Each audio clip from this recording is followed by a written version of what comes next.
आज अखिलेश यादव की पार्टी की सांसद रुचि वीरा का एक बयान बहुत वायरल है। अपने बयान में रुचि वीरा ने कहा है कि अतीक के बेटे का एनकाउंटर करने वालों को सम्मानित करना संविधान के लिए शर्मनाक है।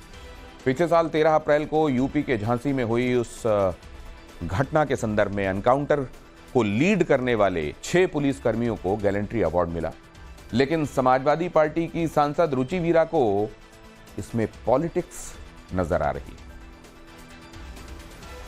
किया था, उनकी खुशी है, उनको पुरस्कृत किया जा रहा है। आज के दिन ये हिंदुस्तान में एक काली उस लफ्जों में लिखे जाने।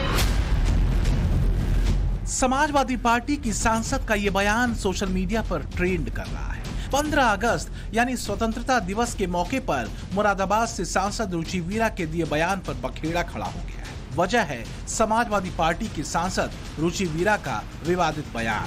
माफिया अतीक के बेटे असद को एनकाउंटर में ढेर करने वाले एसटीएफ को वीरता पदक मिला है, जिसे लेकर रुचि वीरा ने विवादित बयान देते हुए कहा कि एनकाउंटर करने वालों को सम्मानित करना डेमोक्रेसी के लिए शर्म की बात है।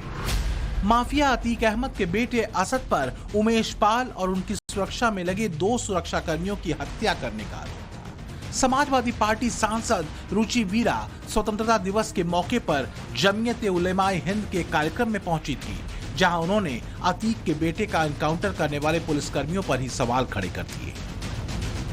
देखिए, ये तो मेरा ख्याल है डेमोक्रेसी के लिए बहुत ही शर्म की बात है कि किसी की इतने सारे पुलिस वालों के सामने इस तरह से हो जाए, तो ये तो मतलब बहुत ही लचर व्यवस्था है और इन चीज़ों को देखना चाहिए, ना कि बुलडोजर की राजनीति से काम नहीं चलेगा। इन चीज़ों को बड़े अफसोस की बात है।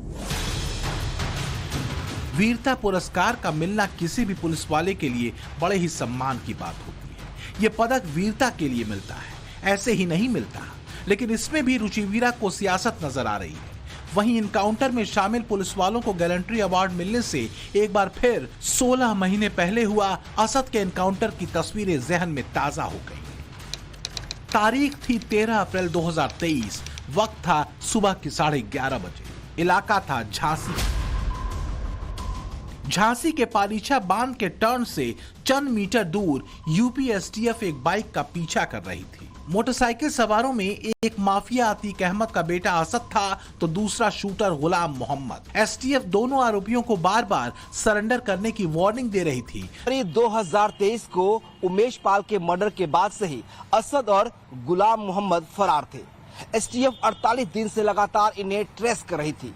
यूपी पुलिस की टीमों ने 8 राज्यों में सर्च ऑपरेशन चलाया। नेपाल और थाईलैंड में भी टीमें पहुंच गई।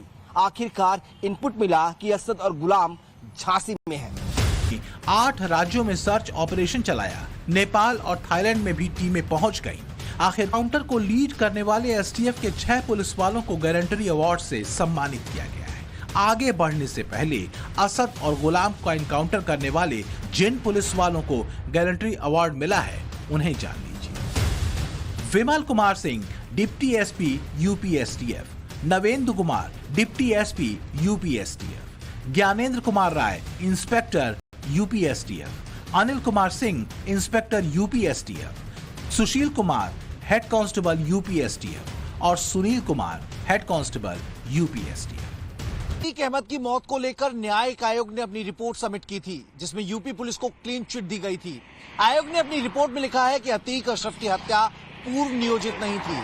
पुलिस की तरफ से कोई लापरवाही नहीं बरती गई। पुलिस के लिए घटना को टालना संभव नहीं था।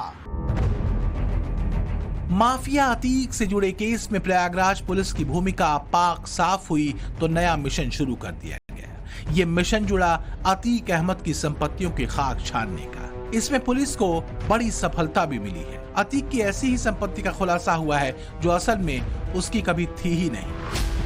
वहीं अतीक की बीवी और 50,000 की इनामी शाइस्ता परवीन फरार है। अशरफ की पत्नी 25,000 की इनामी जैनब और माफिया ब्रदर्स की बहन आयशा नूरी भी फरार है। 5 लाख का इनामी गुड्डू मुस्लिम, अतीक का शार्प शूटर साबिर और शूटर अरमान भी पुलिस के हत्थे अभी तक नहीं चढ़े। इन सब की फरारी को 1 साल से ज्यादा का वक्त गुजर चुका है। हालांकि जिस तरह योगी की पुलिस सर्विलांस कर रही है, उससे यही उम्मीद है कि आज नहीं तो कल सभी पकड़े जाएंगे। बारी बारी से जेल की सलाखों के पीछे जाएंगे, क्योंकि योगी राज में माफिया गैंग पर लिया जा रहा एक्शन अधूरा नहीं रहेगा।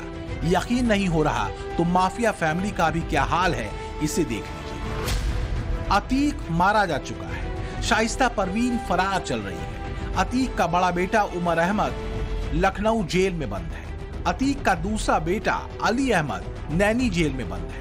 अतीक का तीसरा बेटा असद अहमद एनकाउंटर में ढेर हो चुका है। अतीक के चौथे और पांचवें बेटे सुधार गृह से छूटकर रिश्तेदारों के साथ हैं। गौर करने वाली बात यह है कि उमेश पाल मर्डर केस में पूरे परिवार की मिलीभगत का आरोप लगता है और इसलिए पुलिस ने एक एक कर सबको आरोपियों की लिस्ट में डाल रखा है और अतीक की पाप की लंका लगातार जमींदोज हो रही है। लेकिन माफिया परिवार से हमदर्दी रखने वालों की कमी नहीं है। जैसे अभी पुलिस वालों को पदक मिलने पर रुचि वीरा सवाल उठा रही है, को अंजाम देने वाले पुलिस वालों को गैलेंट्री अवार्ड मिलने पर सवाल उठाना कहां तक उचित है। समाजवादी पार्टी सांसद रुचि वीरा स्वतंत्रता दिवस के मौके पर जमीयत उलेमाए हिंद के कार्यक्रम में पहुंची थी, जहां उन्होंने अतीक के बेटे का एनकाउंटर करने वाले पुलिसकर्मियों पर ही सवाल खड़े कर दिए। देखिए, ये तो मेरा ख्याल है डेमोक्रेसी के लिए बहुत ही शर्म की बात है कि किसी की इतने सारे पुलिस वालों के सामने इस तरह से हो जाए, तो ये तो मतलब बहुत ही लचर व्यवस्था है और इन चीज़ों को देखना चाहिए, ना कि बुलडोजर की राजनीति से काम नहीं चलेगा। इन चीज़ों को बड़े मतलब अफसोस की बात है। वीरता पुरस्कार का मिलना किसी भी पुलिस वाले के लिए बड़े ही सम्मान की बात होती है। ये पदक वीरता के लिए मिलता है, ऐसे ही नहीं मिलता। लेकिन इसमें भी रुचि वीरा को सियासत नजर आ रही है। वहीं इनकाउंटर में शामिल पुलिस वालों को गैलेंट्री अवार्ड मिलने से एक बार फिर 16 महीने पहले हुआ असद के एनकाउंटर की तस्वीरें जहन में ताजा हो गई। तारीख थी 13 अप्रैल 2023। वक्त था सुबह के 11:30 बजे। इलाका था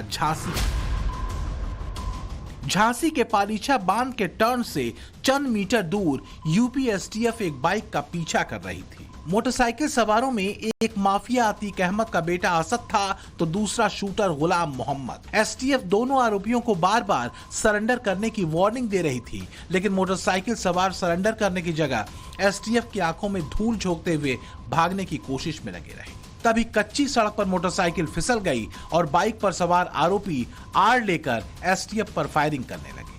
करीब आधे घंटे में 49 राउंड गोलियां चली और एसटीएफ की गोली से असद और गुलाम ढेर हो गए। दोनों प्रयागराज के उमेश पाल मर्डर केस में वांटेड थे। दोनों पर पुलिस ने 5-5 लाख का इनाम घोषित कर रखा था। 24 फरवरी 2023 को उमेश पाल के मर्डर के बाद से ही असद और गुलाम मोहम्मद फरार थे। एसटीएफ 48 दिन से लगातार इन्हें ट्रेस कर रही थी। यूपी पुलिस की टीमों ने 8 राज्यों में सर्च ऑपरेशन चलाया। नेपाल और थाईलैंड में भी टीमें पहुंच गई। आखिरकार इनपुट मिला कि असद और गुलाम झांसी में है।